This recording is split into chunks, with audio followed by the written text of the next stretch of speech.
Good evening, friends. I'm Thomas Walker, here with you tonight for a tale of ambition, violence, and power, one that rose to heights as grand as it was dangerous. It's a story that weaves through the heart of a city in the grip of change, a time when prohibition was not only the law, but the stage for a war in the streets of Chicago. The year is 1920. The country, fresh from the Great War, has turned to new ways of living, to new laws and new desires. The most significant of these, perhaps, was the 18th Amendment, Prohibition, a law that sought to rid the land of alcohol, to impose a kind of moral righteousness on the populace. But as we know, where there is demand, there will be supply, and where supply is needed, there will be men like Al Capone. Capone was born in Brooklyn, New York, on January 17, 1899, to Italian immigrant parents. His childhood was a world of struggle, and by the age of 14, he was expelled from school for striking a teacher. From then on, Al Capone would learn his lessons on the streets, in the back alleys and smoky bars of the city's most notorious gangs. His rise was swift, his name whispered with respect and fear among those who knew the ropes of New York's underworld. But it wasn't until Capone followed his mentor, Johnny Torrio, to Chicago in 1920 that the real story of Al Capone began to unfold. Torrio, already entrenched in the city's crime scene, had his eyes on the lucrative world of bootlegging. Illegal alcohol running rampant through the streets, filling the pockets of those brave or foolish enough to take part. Capone quickly became Torrio's right hand. The two men expanded their operations, taking control of the streets and the illegal breweries that churned out the alcohol. There were rival gangs, of course. Chicago was not a city for the faint of heart. But Capone, with his ruthless ambition and a taste for blood, quickly made his mark. By 1925, when Torrio retired after a failed assassination attempt, it was Capone who took the reins. The city's politics and law enforcement, deeply corrupt, played into Capone's hands. He made deals, paid off politicians, and bribed police officers. The money flowed freely, as did the violence. Anyone who got in Capone's way was either eliminated or made to fall in line. He became a celebrity of sorts, his name known across the nation, feared by many and admired by others. The public image of Al Capone was that of a modern-day Robin Hood, someone who gave to charity, hosted lavish parties, and even fed the poor during the Great Depression.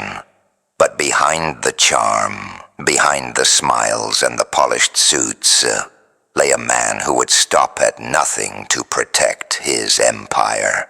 His most notorious act, of course, came in 1929, the St. Valentine's Day Massacre. 7 men, rivals of Capone's North Side gang, gunned down in cold blood. The massacre was a violent message to anyone who dared challenge Capone's rule. The massacre shocked the nation, and it was a turning point. From that moment on, Capone's image began to crack. The public, once enamored with the gangster's wealth and style, now began to question the cost of it all. Still, despite the bloodshed and the fear, Capone thrived. His grip on Chicago seemed unshakable, but nothing lasts forever. There was one thing that Capone couldn't control: his own downfall. It came not through violence or betrayal, but through something far simpler: taxes. The U.S. government, after years of futile efforts, had found a way to chip away at Capone's empire. He had failed to pay his dues, and it was a mistake that would prove costly.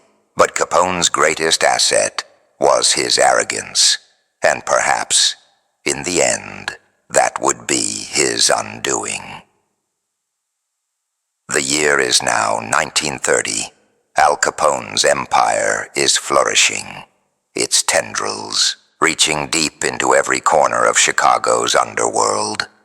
Bootlegging, gambling, prostitution, all of it was under his control. His name was a symbol of power, but it was also becoming a symbol of violence. The public, once charmed by his charisma and generous donations to charity, was beginning to turn on him. But even as the pressure mounted, Capone remained confident.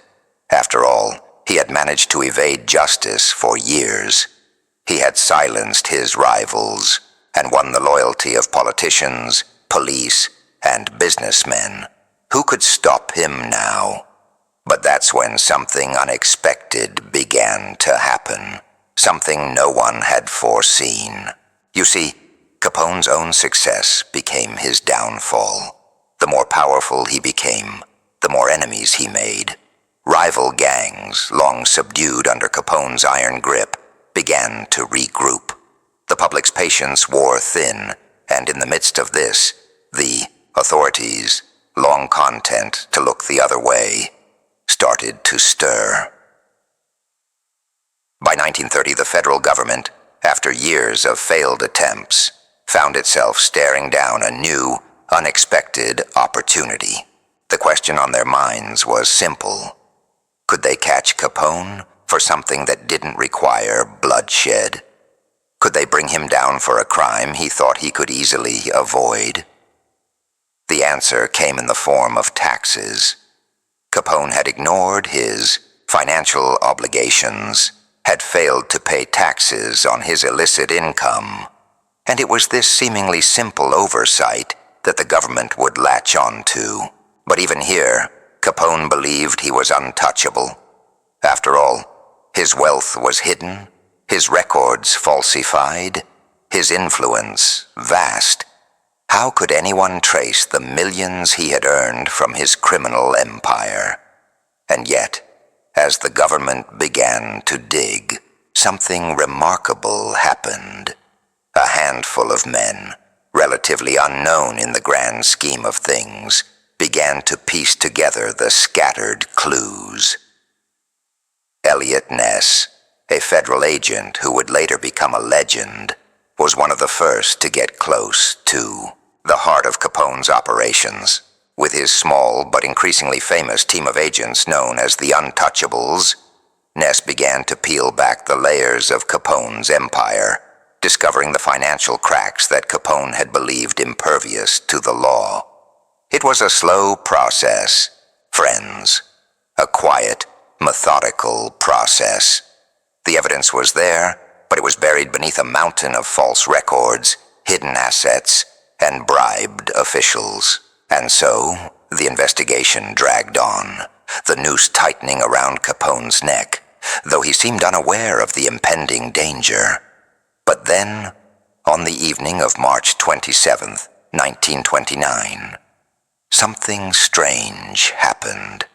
Capone, confident as always, untouchable as ever, entered a Chicago courtroom to testify before a grand jury investigating his alleged violations of prohibition. It was a routine appearance, or so he thought. But as he left the courtroom, the unexpected occurred. Agents from the Bureau of Investigation, led by none other than Ness himself, arrested Capone for contempt of court. The charge stemmed from Capone's previous refusal to appear before the grand jury, a tactic he had used to avoid giving testimony. It seemed almost absurd. A man as powerful as Capone, arrested on a technicality, and yet it was a moment that signified something far more significant. The wheels of justice were finally turning. But even as Capone's world began to unravel, the question remained, could this really be the end? Capone was known for his resilience, his ability to slip through the cracks, to buy his way out of nearly any situation. Would this be just another close call? Or was this the beginning of the end of his reign? The answer, friends, would come soon enough. Capone, through his lawyers, claimed his health was failing. He was ill, he said. His doctors had written affidavits attesting to his sickness, but the evidence was shaky. Despite the court's skepticism, Capone managed to avoid a longer sentence, walking free for the time being. But it wouldn't last. The investigation continued, and soon enough the federal government was preparing a new weapon, a charge that would strike at Capone's heart. Tax evasion. This was the crime that would bring him down. A crime of paperwork, of numbers, a crime that didn't require witnesses or bloodshed. And so, the case moved forward, inch by inch, until Capone's defenses began to crack. The federal government, unable to catch him in the act of violence or bootlegging, turned their focus to something simpler, a matter of taxes. And it was here, in this quiet, almost mundane detail, that the end began to take shape. The charge was tax evasion. It wasn't glamorous, it wasn't dramatic, but it was the one thing Capone hadn't been able to hide. And so, in 1931, after years of investigation and mounting pressure, the case against him finally came to a head. It was a moment of reckoning. Capone was convicted on 5 counts of income tax evasion, sentenced to 11 years in federal prison. It was a staggering blow to a man who had built an empire on violence and secrecy. His wealth, his power, all of it was meaningless in the face of this quiet, methodical process. He was, at last, brought down, not by a bullet, not by a rival gang, but by the very system he thought he could control. But even as Capone was led away, convicted of the crime that would seal his fate, something strange lingered. The man who had once been feared by all, the man who had sent his enemies to their graves with a word, now seemed diminished, a shadow of the person he had been. It wasn't long before Capone's health began to deteriorate. He had long battled a hidden affliction, syphilis, which had slowly begun to destroy his mind and body. By the time he entered prison, his mental state was already unraveling. Capone served time in several prisons, but it was Alcatraz, the infamous island prison where his decline became irreversible. His once sharp mind, once able to outthink his enemies and slip through the cracks of the law, began to fade. He was no longer the feared mob boss. He was a shell of the man who had once ruled Chicago. And then, in 1939, Capone was released. His health was so poor that it seemed almost cruel to keep him locked away. He spent the final years of his life in relative isolation at a mansion in Palm Island, Florida, unable to return to the world he had once controlled. In 1947, Capone died of a stroke, a death far quieter than the one many had expected for such a notorious figure. In the years that followed, Capone's name became a symbol, both of the law's eventual victory over crime and of the price that even the most powerful must pay for their sins. His story was one of rise and fall, of a man who had everything but lost it all in the end. But the story didn't end there. The legacy of Al Capone lived on in the streets of Chicago. The Chicago outfit, his criminal empire, continued to operate, albeit in a quieter, less visible form. And the lesson of Capone's downfall, the idea that even the most untouchable can be brought down by the smallest of things, remained a haunting reminder. And so, we're left with a few unanswered questions. Was Capone truly brought down by the law, or was it his own hubris that led to his undoing? Could he have continued his reign had he played the game differently?